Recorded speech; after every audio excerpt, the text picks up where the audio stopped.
dažādu momentu sakritību vai cēloņu rezultātā ir tapusi biedrība Holy Hope.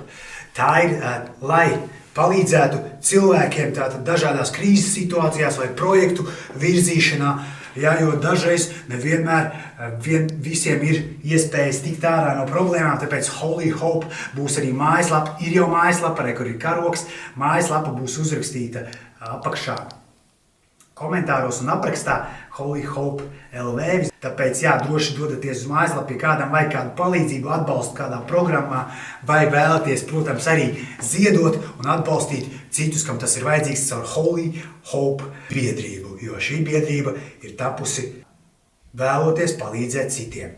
Un jūs jau zinat, ka dots devējiem atdodas, tā kā let's go. Daram šo pasauli labāku. Šeit ir runu raksts, tur ir auseklis, lēma, dažādas runas, tur ir mīlestība, augšējā apziņa, veselība, veiksme, aizsardzība, miers, fehu un pārpilnība, prieks, lai visiem viss ir labi.